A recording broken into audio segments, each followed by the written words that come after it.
This is Hannibal here from thehannibaltv.com with my earliest interview in the history of The Hannibal TV with none other than former AWA wrestler, former world-class championship wrestling wrestler, and WCW wrestler, member of the fabulous Freebirds, among other factions, true legend in this business, gorgeous Jimmy Garvin. How are you doing today, sir? I'm doing fine, thank you. Thank you for having me today. It's a pleasure, and I understand this is kind of your retirement weekend from wrestling. What brought you to this point? As far as the weekend event that's going on now, you mean? Yeah, and deciding to be done with the wrestling business after this weekend. Oh yeah. Well, I mean that goes back quite a ways to when I was in my mid-20s. I said I was going to retire when I turned 40. That was in 1992. I turned 40 on my birthday and retired. It was a long-range plan, and then I flew for over a quarter of a century for U.S. Air and Midway and NetJets Aviation. I retired about 5 years ago. So my departure from the business was a long-range plan, when I was a young man. Well, it's nice to see a wrestler that's been able to move past wrestling and have success. How did you get involved in the business to begin with? Well, in Tampa, Florida, West Tampa, where I'm originally from, my dad had a small apartment complex he built. He had the main house, which we lived in, and then there was like 3 little apartments connected to it, and there was a field next door. When I was 9 years old, I met Joe Scarpa and his wife because they rented an apartment from my dad. And then Joe Scarpa took me down to 106 North Albany as a 9-year-old to watch the tapes being made at the time. And also Eddie Graham had a youth division or youth club where the young guys could be trained by Coach John Heath, and also had Hiro Matsuda was there to kind of help out. So yeah, I started as an amateur at 9 for Eddie Graham at 106 North Albany, and then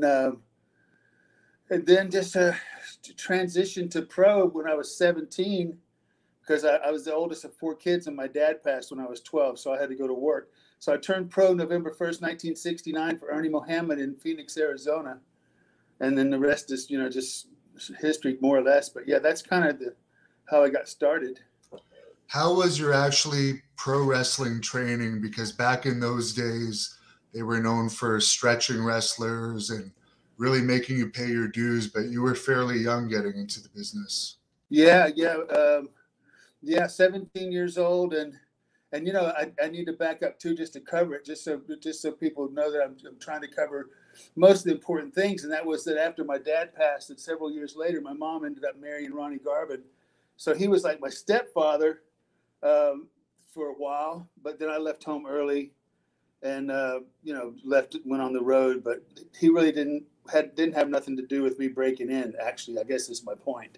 I just I knew I could go there for Ernie Mohammed in Phoenix, and make no money, but at least get some experience. And like you say, back in those days, you'd probably get stretched for a couple of years, or it wouldn't be easy anyway. They wouldn't make it easy on you.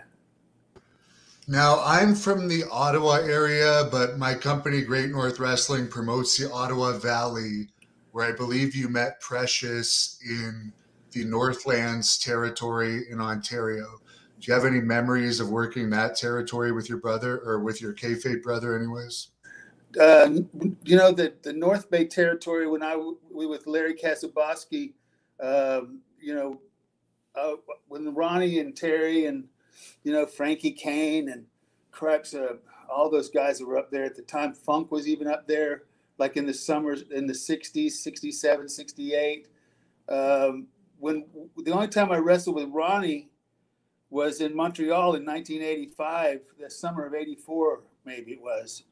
We went to Montreal. I came out of Minnesota, and we just hooked up for the summertime with the Rougeaus and did real good business, and camped out, fished, and basically it was just like a vacation.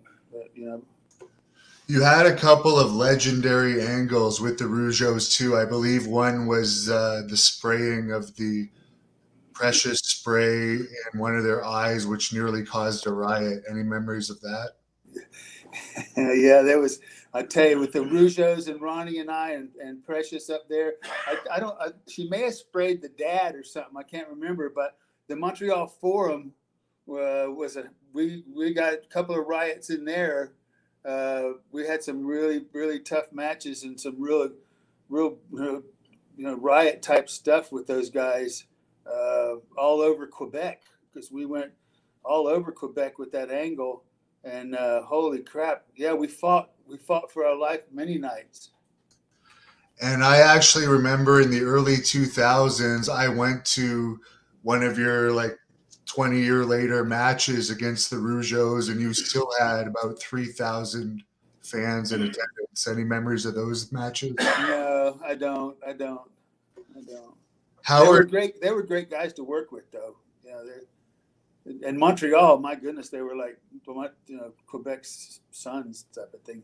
Them and the Quebec City guy, what's his name? AWA champion, Rick Martel. Rick Martel, yeah. As far as working with Rick Martel, any memories of that? Oh yeah, I had great matches with him in AWA for Vern.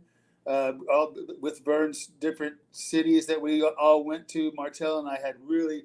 Working with him was just like a perfectly fit glove.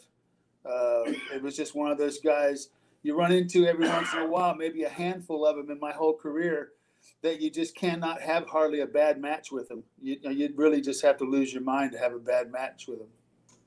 Early in your career, you had some matches with Dusty Rhodes. Any memories of working with him? No, I try to forget most of the things that had to do with Dusty Rhodes, the booker. No, I don't.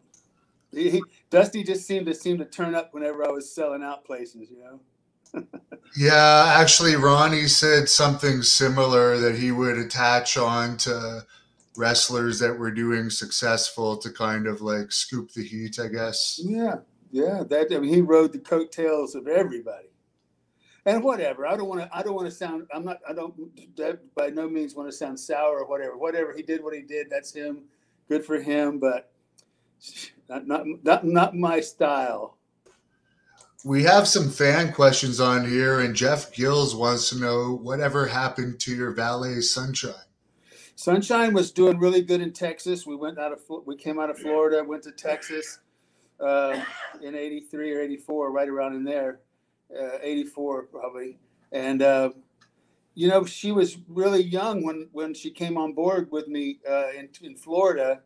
She was just a young innocent girl kind of, and then she went to Texas with me, and then with the Freebirds and myself, and we ran pretty hard, 24 hours a day almost sometimes. And she wasn't used to that, but she got kind of wrapped up in it a little bit. And her and Buddy was drinking more Jack Daniels than Michael and I, so that was the first sign. And then it was just, she was going to end up getting in trouble, so I had to cut her loose and more or less try to send her home, so she wouldn't hurt herself or get do something bad happen with drinking and on the stuff that involved with on the road. So yeah, I had to break up with her and try to get her home. She didn't really go right away, too. If you remember, she ended up managing a whole bunch of guys after we split up, and I went to Minnesota. She stayed around Texas and managed Hercules Hernandez and a whole bunch of other people, but never really did anything. And then she finally went home, thank goodness. And then, of course, Patty stepped in and took her place. And Patty wasn't really happy about that either. She didn't really want anything to do with taking Valerie's place, but she kind of had to, because it was a hot gimmick at the time all over. Speaking of Michael Hayes, do you remember your first meeting with him? Yeah, it seems like the first memory I have of him would be at Tommy Rich's birthday party in Atlanta, and crap, so maybe 70, I don't even know, 74. He has a better memory than me. But yeah, it would be at Tommy Rich's birthday party. We were drinking moonshine, and I got pretty well tore up from the floor up. And I remember Patty was driving us home, and I think taking a corner in the neighborhood, and the door of the pickup truck came open, and I fell out into the street or something. Then she picked me up, took me home. But yeah, it was one of those kind of wild time, you know. How was the atmosphere back then as far as the backstage and the outside of the ring stuff? Man, it was everybody could make their own plan. And you know, back in the day, Krebs, it was, at least with Michael and I, if we're referring to the time that we spent together on the road, I'm just really glad I'm still alive, and I'm glad he is too, because probably shouldn't be. Are you surprised Michael has stayed relevant in the wrestling industry for so long? No, you know, he's one of those guys that just, I tell you, I talked about this with my wife sometimes. He's Pat Patterson reincarnated. You know, I mean, that's his life. You know, that was Pat's life. I knew Pat very well, and that was Pat's life, Pat Patterson, and that's Michael's life. That's what he does, and he does well. You know, obviously, or he wouldn't be where he's at.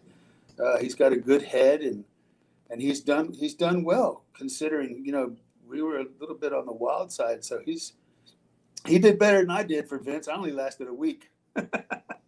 Yeah, well, yeah, the first incarnation of the Freebirds there didn't last very long. Did it really have to do with Andre the Giant getting upset? Yeah, I think so. I think there may have been a little bit of a scuffle, maybe I don't know if there was a scuffle, because we'd have heard more about it, and somebody would have definitely got hurt, and it wouldn't have been Andre. But yeah, they didn't do too well that first meeting with Vince. I think they fall asleep in it or something, and Andre hated them, and they fell asleep talking to Vince, and it didn't work too good.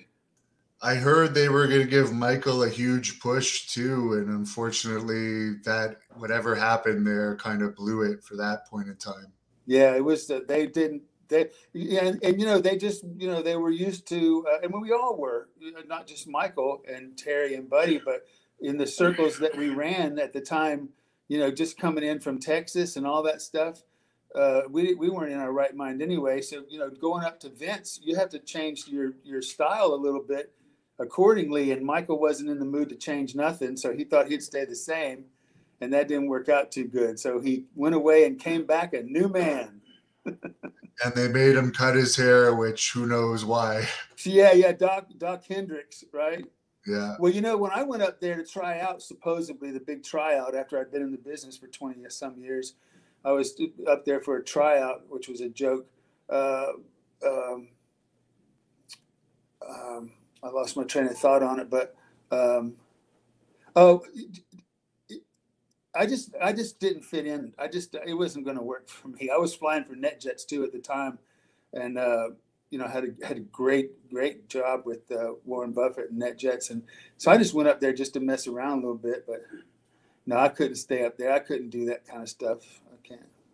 Just too scripted for you? Yeah. You know, and then what really got me is, you know, they wanted me to help with the writing and stuff on one of the shows. I forgot it. I don't know if it was Monday or Friday or what it was. But shoot, you know, I went up there a couple of days in Stanford, and those guys sitting up there at the computers, you know, just like a bunch of squirrels, you know, typing away. And that's just not how, you know, Michael and I used to be really creative and write a bunch of our own stuff that was used, but we didn't do it that way. And then at lunchtime, everybody get up like a bunch of minions and go to the cafeteria. Well, that's not how. I just couldn't stand that. The atmosphere was too regimental, and it was ridiculous. You know, writing guys promos, and you know what? That's crazy. That wasn't me. I was old. I'm definitely old school guy. You know.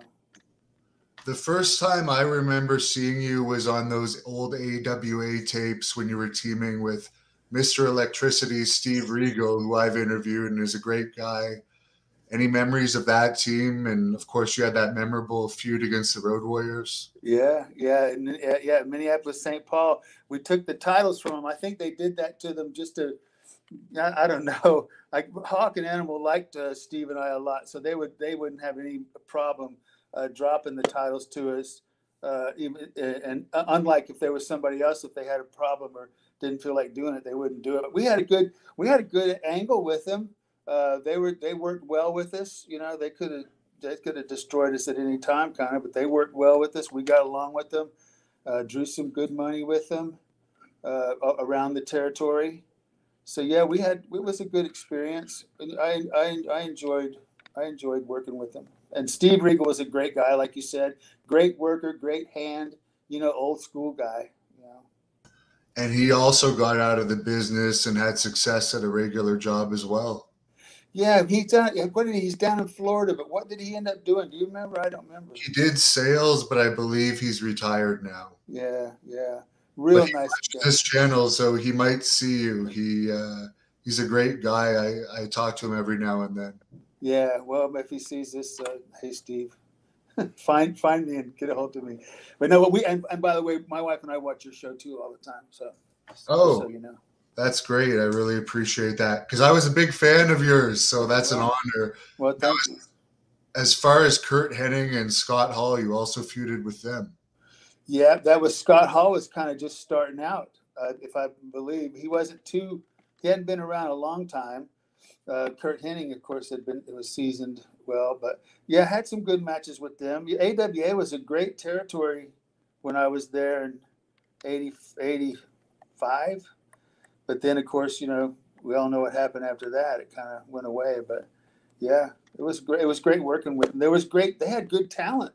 Vern had good talent in there all the time, it seemed like. How did you find Vern Gagne to work with as a booker, I guess? Kind of crazy. He's kind of crazy. I don't know. I would hear him coming down the hall in Winnipeg talking to himself, and we'd do TV up there. And I don't know. He was his own. He was just in a world of his own kind of thing. And I don't know. I don't know how he did so well. I don't know. Greg was okay too. Then he had Bockwinkel and all the guys up there. Leo, who I don't even remember all the guys that was up there. But yeah, Vern did okay. I can't knock the guy. He had a AWA good territory.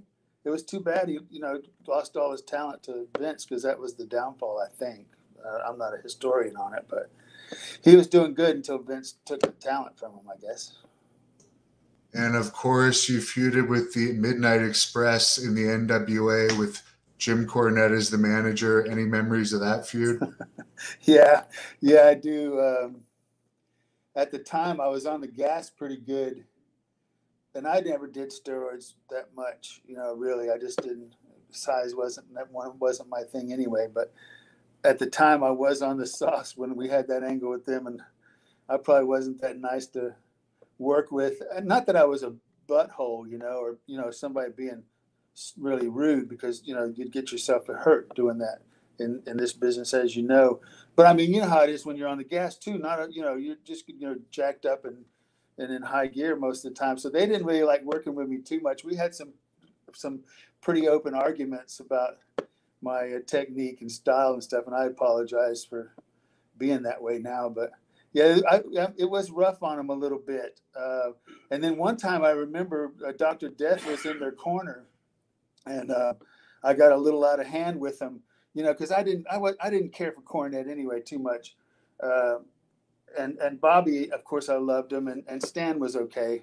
I don't care for Cornette too much either, by the way, for anyone that doesn't know. Yeah. No, and we'll just leave it at that, right? But I guess I got a little stiff with Stan, or maybe I think Cornette tried to hit me with a chair, and I didn't even sell it. I didn't even wink or nothing. I think I turned around and went after him or something. But anyway, Dr. Death stepped in and decided to straighten me out. And he, after the match was over, from what I can recollect, I think we were in Boston, maybe. I can't remember now. But he hit me with a chair pretty hard to smarten me up, like get me back in line. And the boys talked about that for a while, because I think he hit me a couple of good times with that freaking chair, and I got the message that I needed to calm down a little bit. You don't want to piss off Dr. Death at the time, you know? He can make your life a little miserable.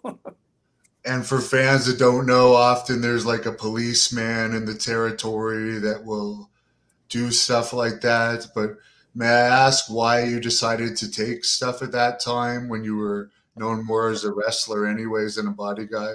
Yeah, I think it might have been just the period of time where, you know, it seemed like it was around everywhere. And I don't know if that's a very accurate answer, but it just, because I didn't really get into, I mean, maybe I used the steroids in my whole 23-year career probably 2 times or 3 times. So it might have, and it might have been because I'm trying to think if the Steiners, if we were having matches with the Steiners, would be one reason I'd go on the gas, because that used to be brutal, as you could imagine. I mean, with Rick and Scott and me and Michael and I, Lord have mercy, you know. That was, I remember one time, that's probably one good reason I went on this sauce, so I could hang with those guys half-ass, and you don't hang with them either, by the way. But yeah, holy crap. Somebody made me a tape from around that time that's just Steiner Brothers squash matches, and it was more shoot than work with some of those enhancement talents. They had no regard for the human body on those guys, man. No regard. You agree? Yeah, there's one in particular I remember where the guy's wrestling Rick, I believe, just in a pair of Zubaz pants, and Rick just demolishes him, and it's pretty much a shoot. Yeah. Oh my gosh. I mean, in working with them, it was man, those suplexes off the top rope and belly to back stuff, and oh my gosh, and clotheslines, and talk about stiff.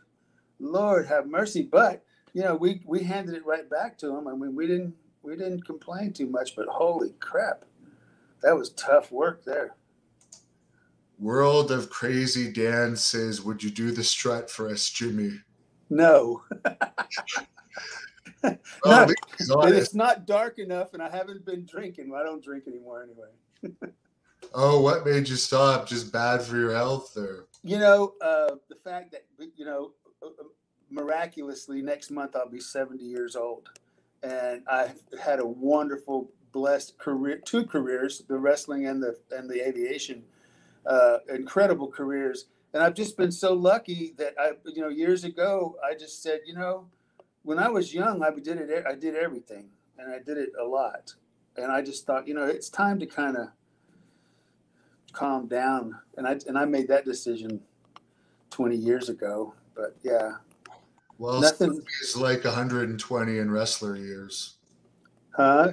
70 is like 120 years old in wrestler years. Oh, I know. I mean, I was talking to Stan Hansen this morning, and I said, you know, really, Stan, I'm not even supposed to be alive, you know, right now, because I wasn't supposed to make it this far. You know, if they would have been doing bets back in the day, I was supposed to be gone a long time ago. So I'm really, really excited every time I get up in the morning. I'm happy, and I live a really nice life too.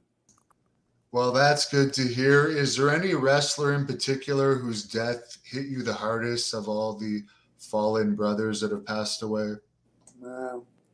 Well, you know, I think David would have been maybe the first one that really kind of hit home to me. David Von Erich, because he was so young, early 20s or something, mid-20s when he passed. There's been so many. But yeah, I guess David, right, that's really the only one I can think of. I mean, you know, Chris Adams, God, there's so many that are gone. Sometimes Patty and I sit around and we think, gosh, look at all the people. Sometimes I'll go on the internet too. That's crazy, but I'll look at the wrestlers that's passed like since, you know, the 90s or something, 92. And it's amazing. I look at all the names of guys that I knew and was on the road with and drank and ate and worked, and they're freaking gone, you know. It's amazing. Well, it's nice that both you and Ron have done well. Tim gave me a tip and said, what was your favorite sportatorium or Dallas wrestling? The sportatorium in Dallas they're referencing? Yeah, the famous sportatorium. Sportatorium. Yeah. Well, you know, Chris Adams and I had some great matches in the sportatorium. That would be the one that had the most matches of high quality with Chris Adams. I had some with David, but I didn't really have a chance because he passed so soon. But Chris and I, you know, with Dallas and the girls, that whole angle was really, really enormous angle. You know, because we took it up to Kansas City and St. Louis. You know, at the time when Chris and I was working that angle for World Class, and then Patty and I went to Japan too once with the angle, but with the gimmick. But yeah, I guess it'd be Chris in the sportatorium. Now, what did you think of Chris outside the ring? Because I've heard a lot of stories from him, and he was a very interesting fellow. Yeah, and you know, I think and this is my throw on it, and I get a pretty good handle is when I first met Chris in Texas. You know, he came in, I think, somewhere from the northwest, Oregon or whatever, and he was basically, you know, never really did anything, kind of getting started. He had the judo and stuff he did, but wrestling wise, he never really, you know, made a lot of noise. So. I lost my train of thought. Hannibal, ask me again. I was looking at something else. Chris Adams outside the ring. He was. Oh yeah. He was really, really good at first, and then after I left in 84 or 85, right in there, he just changed. He didn't drink a lot when I was working with him. He didn't have a drinking issue. He didn't have a drug issue when I was working with him. He was just a young kid that was just getting his first break, and he was drawing enormous money for WCW, and him and I had a great angle, and he was level-headed, good to do business with. And then after I left and went to Minnesota, it seemed like he went downhill after that. And I don't know if it was because, you know, he wasn't involved in the business to such a degree and drawing such money like he was when we worked together, and Texas was kind of, you know, melting on its own at the time, so it was going downhill. So he changed after I left. He did get, unfortunately, he had some demons that really knocked the crap out of him, and it ended up killing him. Yeah, and a death where unfortunately one of his friends ended up killing him. Yeah. I mean, and how bizarre, because when I think back, like not to repeat myself, but man, when he first came in and we started working together, he was clean as a whistle, just good, just straight level. His head was on right, and it just after the Texas started sliding down, it was like he slid down personally as well, for whatever reason. Any memories of the Von Erichs themselves, who also had a bit of a tragic end? Yeah. David and I ran together in Florida before I came to Texas. When I was in Florida with him, he said, "Listen, when you finish here, you know, come to Texas and we'll do something." You know, but that's kind of how it worked back then. You know, you'd finish up in a territory and move to another one every year or two or something. But had great times with David in Texas or in Florida. And then in Texas, it was, you know, kayfabe was big.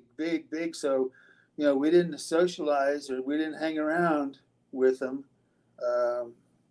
because of the kayfabe thing and everything. But, you know, and the Birds worked mostly with Kerry and Kevin.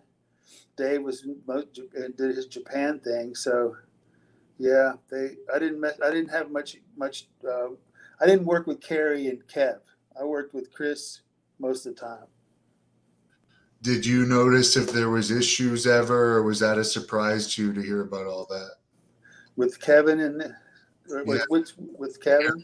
Kevin and with all of them, kind of. Yeah, I heard that David was the most straight one, actually. Yeah, David he had his head on Exactly right. I think he would have been a great world champion.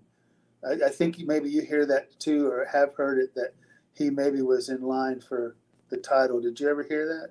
Yeah, I heard that, and they kind of gave it to Kerry as kind of a consolation thing. Yeah. Sadly, yeah, Yeah. terrible story. Oh yeah, the David story is terrible, terrible, Did you have terrible. much contact with Bruiser Brody? I won't put you down that road because I know you're friends with him. Uh, as far as he used to live at at the apartment complex that my dad had built. Uh, Brody lived there for a while, and so did John Studd, and so did Angelo Mosca. It was kind of and I don't. We're getting off the subject. You'll have to remind me what you asked me. But those guys lived there. Everybody liked to live at that house because it was private. It had a swimming pool, jacuzzi. It was very private, and the guys loved living there.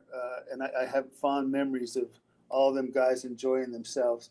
But what was your question? I digressed. Bruiser Brody is a big popular subject on this channel, so I was wondering if you had any stories you could share with us about him.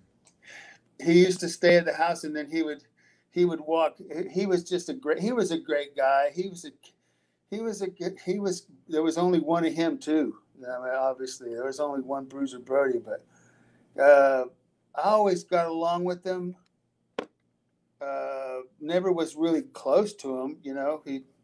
We went to Japan. I was in Japan one time, and he was there. Of course, he was always there. But no, I don't have any real stories about him other than Brody was Brody, and you just stayed out of the way.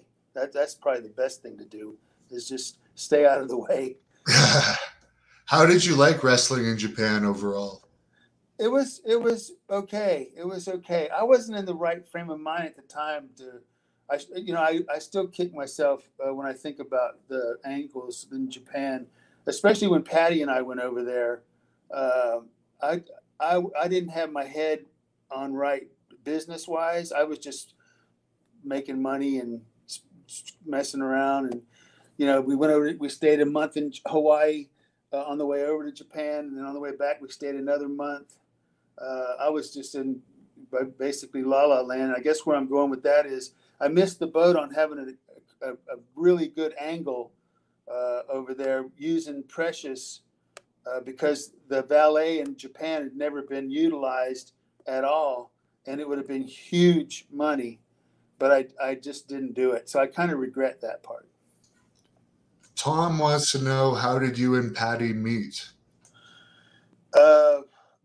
As I said earlier, my mom married Ronnie like in '66 or something like that. I was only 13 or something maybe when that happened, or 14. And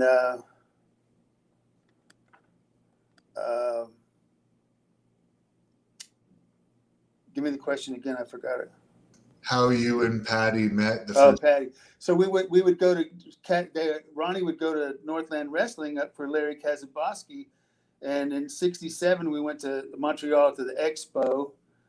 So we were going up there in the summertime for Ronnie to wrestle. Ronnie and Terry were wrestling for Kazaboski. So, and we'd go up there and fish. Fishing was really great in Lake Nipissing at the time.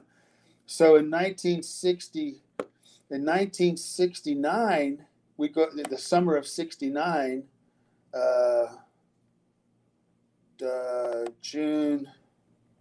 July 6th, 1969.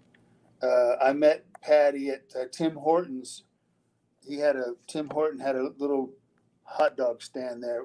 He had the first one he had. He was the hockey player dude. And I met her. She was just turned 14 and I was 16. And then I stayed up there because I didn't care to go back home with Ronnie and them. So I stayed up there in Canada and went to school and stayed at an old flop house hotel downtown. And then I turned 17 in September when I was going to school up there, and I couldn't stay up there because I couldn't survive. So then I went down, and then of course in November 1st of that year, '69, I turned pro. So I started dating Patty in '69, and then we married in '72, and we just celebrated our 50th wedding anniversary. So that's how that happened. And 50 years in wrestling is also very impressive. Yeah, honest to goodness. I mean, some people, some people have said to me that, you could probably tell a pretty good book, but nah, can't do it, But I can say that I really it's been an unbelievable career, the wrestling career, and then to drop into the flying for Warren Buffett and that for 20 years. Holy crap. That's pretty good. I can't complain. I'm blessed. I say that often. Blessed and a good head on your shoulders. Hurricane Maverick wants to know memories of your matches with Ric Flair. Yeah. Had some decent matches with Ric Flair, kinda. Yeah, his style, and at the time, it was okay. That was a good angle between Flair and Patty, and with Ronnie when he did Miss Atlanta Lively and all that. That was a good angle. I don't know if you remember seeing any of that stuff. Yeah, with Ronnie and Drag. Yeah, knocking JJ in the pool. That was the interesting time. That was just a good angle. That was a good angle. Just a good time. How did you find your time in WCW overall?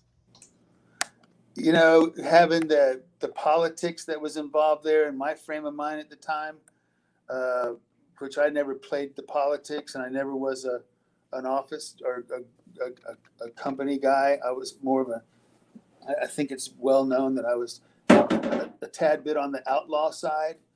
So I did whatever I wanted to do, and that was that. So it was, watching Dusty and Arn and Ole Anderson. I just I don't know. I don't know. I don't want to sound sour, but wow, it ain't that important. You don't really have to be that big of a dink for to get something. I don't know. I don't know. I hated working. I didn't like working for Dusty anyway. Every time I turn around, if I was in an angle like it with Magnum TA, remember that angle with him and Patty, which, by the way, I had Magnum TA's last match in Greenville, South Carolina, the night he had the accident, and we were getting ready to step into a huge angle with Patty and Magnum and myself. But when we started it in Turner, you remember, I don't know, the time that Dusty came out, and Dusty put himself in every program he could put himself in, because that's the way he worked, and I thought that was cheeky, to say the least. But whatever, he was the boss. You can't beat City Hall, so I don't know. It wasn't that much fun. WC with Ole Anderson, my gosh, there's another character, and Dusty and all that. I just don't. That's not how I think. Ole is another popular subject on this channel. Do you care to elaborate at all on him? On who? Ole? Yeah. Oh my God. I tell you, what a piece of work he was. He was. I can't say anything nice about him, so I'm not going to say anything. Was your pay good, at least in WCW, for all that crap you had to go through? It was okay. It was okay. When I think about it, it was okay. I'm sure they hit me up because I didn't have any problem letting them know that I don't play their game, and I could care less about them or what they thought. I was an outlaw. I always was an outlaw. I didn't care for the office. Wasn't an office guy. Wasn't anything like that. Just leave me alone. Let me do my thing and pay me. And of course, I know that probably hurt me money wise a little bit, but it's not what you make, it's what you save. So. Exactly. And as far as Magnum TA, you mentioned you had his last match before that unfortunate accident. How did that accident affect you? Well, he was a good friend of mine. In fact, he used to, and when I worked for Bill Watts in Oklahoma, he was breaking in. He hadn't even really broke in yet. He kind of was trying to break in. And he used to drive me around in Oklahoma in an Olds 98, a gold Olds 98 that he had. And so him and I go back a ways. And then when we started the angle, it was great. I mean, it was going to be a huge angle for sure. That's unfortunate. There's a fan on here that wants to know if you have any Terry Gordy stories to share. Oh Lord, yes, my goodness. Well, it's the ones I can remember. I mean, Texas and Gordy and Hayes and the Birds and oh my gosh, that was crazy times. That was stuff.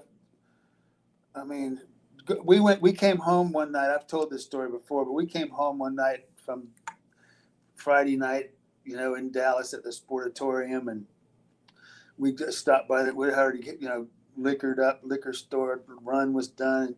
Got to the apartment, and I had an apartment across the street, but I didn't live there. I just had an apartment. I lived at the Bird's house the whole time, and so we get to the house and we say, well, where's the key? Well, we didn't have the key, so Terry says, I got the key. So we said, okay, good. Well, little do we know, he backed up and he kicked the door right off the hinges and took the whole door down. And then we ended up propping the door up for days until the maintenance guys could come and fix it. Nobody would ever come near that apartment because they knew the Birds lived there, and it was like crazy. Everybody in the apartment complex knew that we were insane at the time. And we actually had the guy living upstairs had a family, and we always kept the air conditioning on about 65 anyway, because of the partying and stuff. And we were friends with the maintenance guys, so we had the maintenance guys switch the electrical lines. So we had the electrical lines to our house moved to the guy's meter upstairs, and we had his electrical moved to our meter. So his electric bill was probably $400 a month, and ours was probably $80 a month because he watched his power, and we just run it all the time. So, I mean, that's a Terry Gordy idea, it just crazy stuff. And leaving the airport, you have to leave the airport. We came back from San Antonio one night, and you got to pay your ticket, and then the wood comes up so you can drive underneath. Well, we didn't even do that. Gordy just stepped on the gas in that Lincoln, and we busted through the barricade, sent the piece of wood flying. I don't even know where that ended up. The guy in the booth to take the change, I don't even know what happened to him, but we kept on going. Never heard anything of it, but Lord have mercy. The other stories, there's just, and then I started Terry Gordy flying, because I was flying at the time, taking lessons and doing all that stuff and flying around. So I said, Terry, come on, take a lesson, and he took a lesson or two. Then he ended up taxiing into a fuel truck with his airplane. So his flying career was over. And that kind of goes on and on. I mean, my gosh, I don't know. Terry Gordy we had some good stories with him. Christ. What about the dead fish on Buddy Roberts' face down at the beach? Remember that? Oh, when he passed out? Yeah. Buddy Roberts passed out on the beach in Corpus Christi, and we had found some dead fish. It was the nastiest, rottenest fish I had ever seen. Terry Gordy laid it on his face, and he was drunk, and it was about 95 degrees in Corpus Christi, and that fish was laying across Buddy Roberts' forehead. Lord have mercy. He was burnt up from the sun. There's fish stuff all over. It wasn't right. Buddy wasn't right either. We'd burn all the furniture in the house one night too. We'd sold out Reunion Arena 6 times in a row or something like that, ridiculous. And we came home that night and from another shot or something and found out that the Reunion Arena coming up was already sold out. So Buddy's decided to celebrate. So he did a backdrop on the coffee table and busted it. And then he decided he wanted to have a fire in the fireplace. So he burnt the coffee table, the 2 end tables, the bedside table, all the furniture that we had rented. He didn't burn the couch, but he burned everything else. We had no furniture. The next morning we came to, and there's like pieces of stick furniture legs hanging out the fireplace, smoldering. The carpet burnt and all kind of shit. We probably almost set ourselves on fire. Yeah. It was crazy. You weren't in jail, actually, with all the stuff you guys pulled. Oh, Lord. That's the truth. I mean, I don't know. We could sit down for a while over a couple of beers, maybe, if I drank and come up with more stories. I'd remember them. But there's so many of them that, gosh, dog, I just don't know. I just don't know. There's so many of them. Good times. Now, I know the Freebirds were attacked a lot with all the heat you guys had. Could you share any of your fan attack stories? With Michael and I didn't have too bad a time with the fans attacking. I had trouble in Texas, for instance. I remember Laredo, Texas. Chris Adams and I had a match. Patty was, of course, at ringside, and it was a sellout down there on the border. And I always had to keep a close eye outside the ring on Patty because people would come over the fence, come over the barricade, and attack her. It's happened several times. Once in St. Louis, I heard a big smack, and I looked around. I didn't see her, so I looked around all the corners, and I finally seen her. And she's on the floor with this big woman weighing about 230, and they're having a shoot down there in between the railing and the ring. Gosh, dog, it was in Laredo. They had again. She got picked up by the people, and they were actually carrying her out back. It was at a fairgrounds, and they were carrying her out back over their head. And the guys had to empty the dressing room to come and get her, baby faces and heels actually at the time, because they were taking her away. And nobody, it was a big fight to get to her and get her and then get her back in the dressing room. That was a major fight. And then, of course, I was stabbed one time in Australia in the back. I was food poisoned twice, too. Rat poisoned. Nearly killed me twice. Or about the stab in the back. That seems pretty serious. Yeah, Australia had a riot, and I got stabbed over my kidney back here, probably about 2 inches. Didn't puncture any organs, but yeah. And, back in the day, it was not uncommon to have those kind of riots, as because the people, they got into it and they would hit the ring.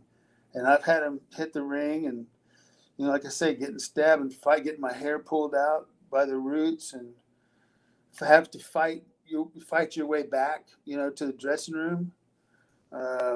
Nassau Coliseum in the Bahamas, Sweet Brown Sugar and I was in a title match for the Bahamian title, which I didn't want nothing to do with because I knew there was going to be a riot when they said that I was going to get the title in the Bahamas from Sweet Brown Sugar. And I was, in order to get it, I was going to have to screw them for it. So that was going to involve a massive heat. And boy, we did. I screwed them and I took the title, but they closed the barricades in on the ring and they hit the ring and we had to fight with police dogs and the police. And we fought our way back to the dressing room. It was terrible. Then we had to sit around for a couple hours after it was over. And so we had to walk. It was a setup from the Nassau Stadium Coliseum. We could walk to the hotel. It was that close. Well, that was okay under normal circumstances, but this particular night when I'd screwed Sweet Brown Sugar for the title and waited 2 hours for the crowd to dissipate, the police and the dogs were walking me back to the hotel. It was about 2 blocks, and there were people hiding in the bushes with slingshots, and they would take the rocks from the road, and as we were walking, I'd get hit with these rocks from the slingshot. And it would just blister and bleed. And actually, by the time I got back to the hotel, I was sick to my stomach and I was a mess because they just shot the shit out of me for 2 blocks. What about Houma, Louisiana? Houma, Louisiana was a death trap too. All that Louisiana stuff, Houma, La Ranger, back in the day. Holy crap, working for Watts and Grizzly Smith, the payoff sucked. The traveling was terrible, And by the way, that's Bobby Fulton in the background for the fans that were asking who it was. Could you elaborate at all on Bill Watts? Bill Watts? Yeah. Bill Watts, let's see, we're going to categorize him. He's not a good person. Nah, Bill Watts no. I don't have nothing nice to say about him too. So, you know, I don't want to talk too bad. You know, I don't want to be like old sourpuss, you know, and say, oh, he was a, excuse my language, a prick or whatever. But anybody that knew Bill Watts knew, shoot, not a good person. Yeah, unless I guess you were a young person that wanted to learn and didn't really care about the payoffs or the travel. But Right, because we used to have to drive stupid, you know, New Orleans to Tulsa, and it was horrible territory. I mean, you driving 3,000 miles a week and wrestling every night. It's horrible, and you're making about $500 a week. someone says they remember you from Shreveport. That was part of this territory as well. Yeah, Shreveport, the auditorium. Yeah. Had some good matches in Shreveport, La Ranger, all those places. Yeah. Ivan wants to know if you have any memories of working for Carlos Colon in Puerto Rico. Yeah, too. That's another piece of work. I actually had a match with the guy that killed Brody after he killed him too, which I wasn't real happy with. But no, he was a piece of work. He's another one. You know, we put him in that category with Watts and Ole. Watts, Ole, Dusty, Carlos Colon. Carlos still owes me money, so I agree with you on that. Yeah, I think he owes me money too. I think he owes me money too, because we went over there. Me and Paul Orndorff went over there for him one time. Damn, we went over there. I don't remember the whole deal on it, but we went over there when Paul was just breaking in, kind of, and we wanted to go snorkeling. So we found this old wino down by the docks. He had a rowboat and a sail, and I had brought over some diving tanks, and I had the setup with me. I wasn't certified, but I had the equipment. Back in the day, you didn't have to be certified. You could get the equipment and use it, and you can get air and everything, and not worry about being certified. But Paul didn't have anything, so we got him a mask and a snorkel. We get in this boat with this wino that's already drinking at 10 o'clock in the morning. He takes us out along this rocky friggin' thing. We tell him we want lobsters, right? We're going for lobsters. Paul Orndorff and I don't even know nothing about what we're doing, but we got the idea that we're going for lobsters. So we get out there and we're in about 20 feet of water. Well, I can go down because I got tanks, belt, and all that stuff. I can go down the bottom and mess around. But Paul, he's having to take a deep breath and then try to swim down to the bottom. And then he gets down there and he can only last like 5 seconds because he's out of gas, out of air. So anyway, I give him my flippers, and, you know, that way he can get down faster and try to get a lobster or something like that. We weren't going to get nothing anyway, but he was doing that. Well, I had my tanks on. I didn't have any fins because I gave them to Paul so he could get down quicker. So I'm swimming around. Well, little do I know that I get myself in a current, and this current takes me in. I didn't really realize it, but when I came to the surface, the friggin' boat was a football field away, and I'm out in the middle of the ocean, and the guy on the boat is drunk, and Paul's going up and down trying to get lobster, and I'm heading to China. Well, now I'm thinking I'm going to run out of air. The current's got me. It's taking me to China. Paul's over there. I'm done. I'm dead. So I go to the bottom with my tanks, and I'm crawling on the bottom, grabbing on the rocks because the current's so strong. And I'm pulling myself, and I come up and look where the boat is. Well, the waves would come, the boat would disappear, then the waves would go down. I'd see the boat over there, still half a football field away. Holy crap! I almost drowned that day. But and we didn't get no lobster. But finally, I'm yelling and I'm waving, hey, hey, hey. They finally came pick me up, but it was the shits. I see you're wearing your WWE Hall of Fame ring. How did it feel for you to be inducted into the WWE Hall of Fame? It was okay. I mean, Michael and I, if that's what they wanted to do, it was okay. I don't want to sound like unappreciative because it's a nice gesture, If it wouldn't have happened, that's okay too, It was good for the boys, though. I think for Terry and Buddy and their family, I guess, But yeah, it's Michael and I. We don't care, We're glad to just be alive. Yeah, I can imagine. Jason wants to know any memories of working with Wahoo McDaniel. Oh yeah, really enjoyed working with Wahoo. Sure did. In fact, him and I and Patty had a good little angle here with Jim Crockett Promotions when we came here in '86. Wahoo and I got into an Indian strap match angle, and Patty got in his face a few times. We had good matches. Wahoo and I. He was a good guy, a tough guy, and I have a lot of respect for him. There's been a few fans that have wanted to know, one, where you got your dance moves from, and also memories of being in the Bad Street video. The Bad Street video just so happens I was hanging out drinking with Michael and he was shooting it. So he said, "You want to be, might as well be in it." So yeah, and I did that little cameo thing. But Michael always thought he was like a David Lee Roth of wrestling, and actually thought he could sing too. But that's another story. But the Bad Street video, yeah, that was just messing around. And what was the other question? What was you telling me? As far as your dance moves on oh the shit, ring. oh shit, I don't know, man. I have I don't even.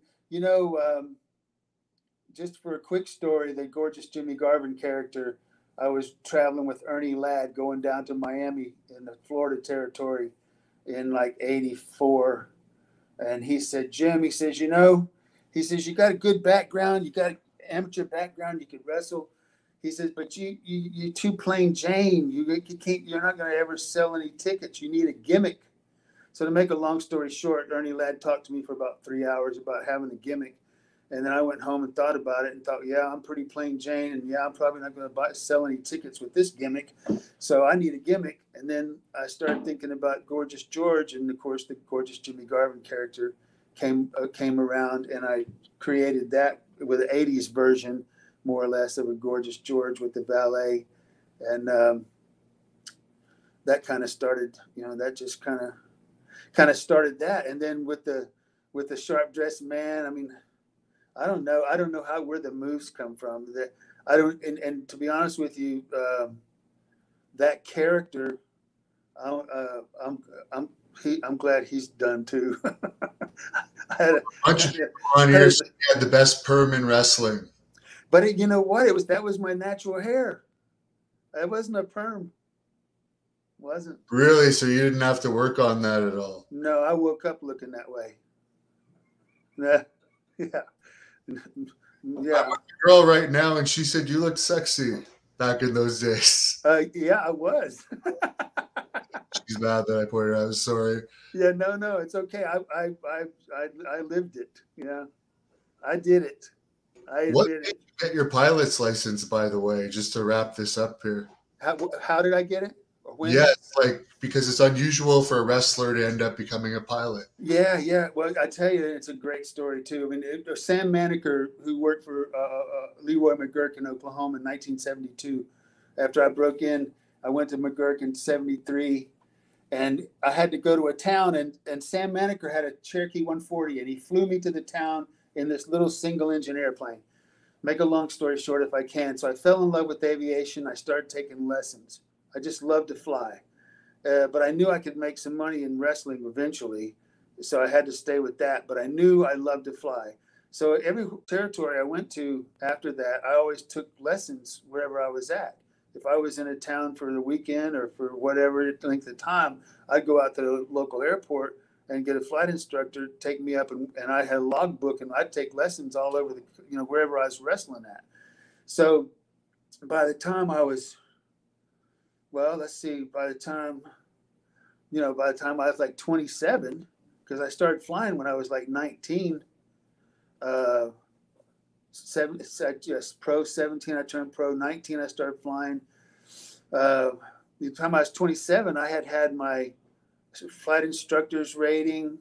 I had every rating I could get. I had my commercial rating. I had every license you could have. So then in 88, Ronnie and I bought a Cessna 402, which was about a 7-passenger, had a bathroom, bar, great airplane. We flew it all over the country for the Great American Bashes. So I was building time like crazy as I was wrestling, because I already said I was going to retire when I turned 40 and play golf and fly airplanes. That was my plan at 27. And so at 40, when I retired, I got a flight instructing job in Rock Hill, South Carolina. And I started flight instructing, and that was kind of boring for about a year. So then I got onto freight. I was flying freight for Southeast Aeromotive, and that was a dangerous, crappy job because it was single pilot. It was at night and all kind of difficult weather sometimes with unreliable machinery. So it wasn't very good, but it was great experience. I did that for about 3 years or so. And then I got on, then some guys I knew saw me fall out of a plane in Greenville, South Carolina, because I'd been flying all night. Falling out of the plane, meaning I'd just been up and, I looked a wreck and I was flying freight, and they were flying for US Air Express. So they said, send us your paperwork. We'll get you a job in flying, commercial for US Air. So I did that, got on with them, then went to Midway Airlines after that. Then 2001, Midway went bankrupt with an event that happened in Washington. And then I went, somebody told me, one of my buddies said, send me your paperwork. We'll send it into Buffett at NetJets. And I did that in September of 01, hired on with NetJets Aviation and flew jets for them for 20 years and had a great, fabulous aviation career. Well, I'm very impressed with that. I plan to retire by the time I'm 42, is 40 as well. I only have one more match left, so I'll follow you on that, but I don't think I'm smart enough for aviation. Yeah, well, interviews. But is there anything you'd like to say to the fans as we wrap this up? I don't think you have social media. No, I don't. I don't. And I would just like to thank them for all the years of support and all the stuff that I did. I'm just glad that they found maybe a way to be entertained by it. It was a fun thing to do. I feel blessed, like I mentioned before, in so many ways. And the fans have just, if it wasn't for the fans, then I probably couldn't do what I did and have the life I had. And I'm very grateful, very appreciative for the opportunity. And I just worked out good. Well, I'm glad. We didn't know if we was going to make it or not. But yeah. Not only are you almost 70, but you've been married 50 years, which is amazing. So it's been an honor and a privilege, and I'll let you close this, but thank you very much, sir. Same here. Same here. Take care. Okay. Good. Thank you for watching the Hannibal TV. Please help me out and like this video, then click the subscribe and get notifications buttons so you don't miss any of my latest shoot interviews,